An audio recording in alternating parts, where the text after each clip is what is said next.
صفحہ نمبر 151 غین غرغرہ کا حکم۔ روزے کی حالت میں غسل کرتے وقت غرغرہ کرنے اور ناک کے نرم حصے میں پانی پہنچانے کا حکم نہیں ہے تاکہ روزہ ٹوٹنے کا اندیشہ نہ ہو، لہٰذا دن میں غسل کرتے وقت غرغرہ نہ کرے۔ اگر غرغرہ کرنے میں پانی حلق سے اتر گیا تو روزہ فاسد ہو جائے گا، قضا لازم ہوگی، کفارہ نہیں۔ روزے کی حالت میں وضو اور غسل کے دوران غرغرہ نہیں کرنا چاہیے۔ غروب سے پہلے اذان پر افطار۔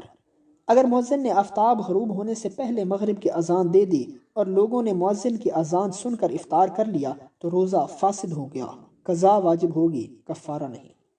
اگر مؤذن کے اذان سننے کے بعد افطار کا وقت ہونے پر یقین نہیں بلکہ شبہ ہو گیا تھا کہ وقت ہوا یا نہیں، اس صورت میں افطار کرنے کی صورت میں قضا بھی لازم ہوگی اور کفارہ بھی۔ غسل کرنا۔ روزے میں غسل کرنا جائز ہے، اس سے روزے میں کچھ فرق نہیں آتا، چاہے ایک دفعہ غسل کرے یا بار بار کرے، اس سے کوئی فرق نہیں آتا۔ اگر غسل کرتے ہوئے پانی حلق میں چلا گیا تو روزہ فاسد ہو جائے گا، قضا لازم ہوگی، کفارہ نہیں۔ غسل جنابت۔ رمضان میں غسل جنابت صبح صادق کے بعد کرنے سے روزہ فاسد نہیں ہوتا اور روزے میں خرابی لازم نہیں آتی، البتہ فجر کی نماز سے پہلے پہلے غسل کر لیا کرے تاکہ نماز قضا نہ ہو۔ غسل جنابت میں تاخیر۔ رات کو غسل واجب ہوا لیکن رات کو صبح صادق سے پہلے پہلے غسل نہیں کیا بلکہ دن کو غسل کیا تو روزہ فاسد نہیں ہوا، روزہ بدستور صحیح ہے، البتہ جنابت کے غسل میں اتنی تاخیر کرنا کہ اس وقت کی نماز قضا ہو جائے سخت گناہ ہے۔ غیبت کرنا۔ غیبت کرنا حرام ہے، اس سے عبادت میں خلل واقع ہوتا ہے، لہٰذا غیبت سے بچنے کا پورا اہتمام کرنا چاہیے، البتہ روزہ فاسد نہیں ہوگا لیکن مکروہ ضرور ہوگا، جتنا ثواب ملنا چاہیے اتنا ثواب نہیں ملے گا۔ غیر مسلم کی چیز سے افطار کرنا۔ غیر مسلم کی بھیجی ہوئی پاک اور حلال چیز قبول کرنا اور ان چیزوں سے افطار کرنا جائز ہے۔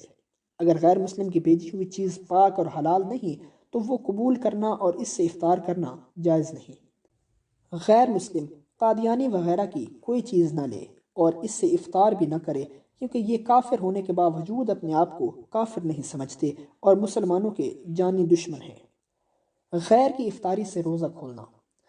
غیر کی افطاری سے روزہ کھولنے میں کوئی ممانعت یا قباحت نہیں ہے اور اپنے روزے کا ثواب بھی کم نہیں ہوگا، باقی افطار کرانے والے کو روزہ دار کے برابر ثواب ملے گا۔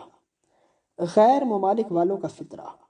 بیرون ممالک کے باشندے اپنے خویش و اقارب سے فطرہ کی ادائیگی کے لیے کہتے ہیں تو اس صورت میں کس ملک کی قیمت کا اعتبار ہوگا؟